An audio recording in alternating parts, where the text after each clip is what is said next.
ಮೇಲೆ ಬರಬೇಕಾಗಿ ವಿನಂತಿಸ್ಕೊಳ್ತಾ ಇದ್ದೀನಿ.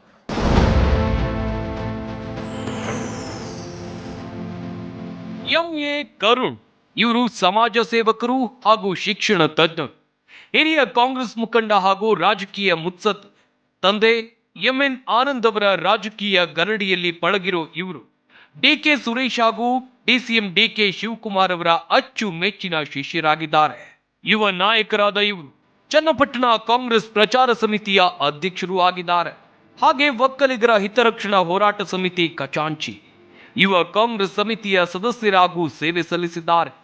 2007-2008ರಲ್ಲಿ ಕ್ರೀಡಾ ಕಾರ್ಯದರ್ಶಿಯಾಗಿ ಕಾಲೇಜು ಕ್ರೀಡೆಯನ್ನ ನಿರ್ವಹಣೆ ಮಾಡಿದ್ದಾರೆ. 2010ರಲ್ಲಿ ಫೋರ್ಟಿಕಲ್ಚರ್ ಸ್ಪೋರ್ಟ್ಸ್ ಅಕಾಡೆಮಿ ಪ್ರಾರಂಭಿಸಿದ್ದಾರೆ. ಇವರ ಸಮಾಜ ಸೇವೆಗೆ ಪತ್ನಿ ಡಾಕ್ಟರ್ ಕಾವ್ಯ ಕರುಣ್ ಸಾಥ್ ನೀಡುತ್ತಿದ್ದಾರೆ. ಇವರಿಗೆ Zee Kannada news Yuvaratna award ನೀಡೋಕೆ ನಾವು ಹೆಮ್ಮೆ ಪಡುತ್ತೇವೆ.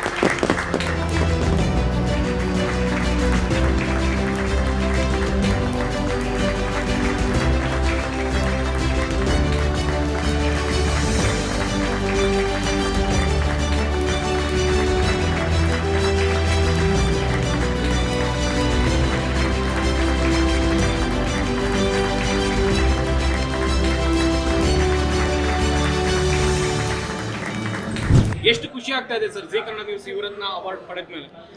ಬಹಳ ಖುಷಿ ಆಗ್ತದೆ. ಯಾಕಂದರೆ ಇವತ್ತು ಜಿ ಕನ್ನಡ ಚಾನಲ್ ಅವರು ನಮ್ಮಂಥ ಹಲವಾರು ಯುವರತ್ನಗಳನ್ನು ಇವತ್ತು ನಮ್ಮ ಒಂದು ಪ್ರಶಸ್ತಿ ಕೊಡ್ತಾ ಇದ್ದಾರಲ್ಲ, ಅದೆಲ್ಲರಿಗೂ ನಮಗೆ ಇವತ್ತು ಪ್ರೇರಣೆ. ಯಾಕಂದರೆ ಒಂದು ಜವಾಬ್ದಾರಿ, ಆ ಜವಾಬ್ದಾರಿ ಏನಂದರೆ ನಾವು ಇನ್ನಷ್ಟು ಸಾಮಾಜಿಕ ಕೆಲಸಗಳನ್ನು ಮಾಡಬೇಕು.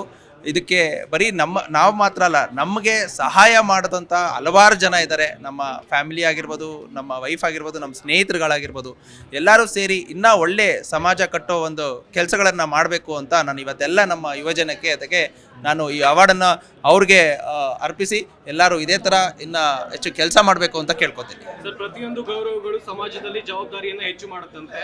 ಈ ಅವಾರ್ಡ್ನಿಂದ ನಿಮ್ಮ ಜವಾಬ್ದಾರಿ ಎಷ್ಟು ಮಟ್ಟಿಗೆ ಹೆಚ್ಚಾಗುತ್ತೆ ಸರ್? ಖಂಡಿತ. ಪರ್ಸ್ನಲಿ ಹೇಳಬೇಕಂದ್ರೆ ನಾನು ಸಮಾಜ ಸೇವೆ ಮಾಡ್ಕೊಂಡು ಬರ್ತಾ ಇದ್ದೆ. ಶಿಕ್ಷಣ ಕ್ಷೇತ್ರದಲ್ಲಿ ಇದ್ದು ಕೂಡ ನನಗೆ ಹಲವಾರು ಶಿಕ್ಷಣದಲ್ಲಿ ಅಂದರೆ ನಮ್ಮ ಊರಿನ ಭಾಗದಲ್ಲಿ ಗೌರ್ಮೆಂಟ್ ಸ್ಕೂಲ್ ಮಕ್ಕಳಾಗಿರ್ಬೋದು, ಏನಾಗಿರ್ಬೋದು, ಅವರ ಒಂದು ಏನು ಬೆಳವಣಿಗೆ ನಮಗೆ ಅಷ್ಟು ಇಂಪಾರ್ಟೆಂಟ್ ಆಗುತ್ತೆ. ಯಾಕಂದರೆ ಮುಂದಿನ ಜೀವನದಲ್ಲಿ ಅವರು ಮುಂದೆ ಬರಲಿ, ಒಳ್ಳೆಯ ಉತ್ತಮ ಸಮಾಜವನ್ನು ಕಟ್ಟಲಿ.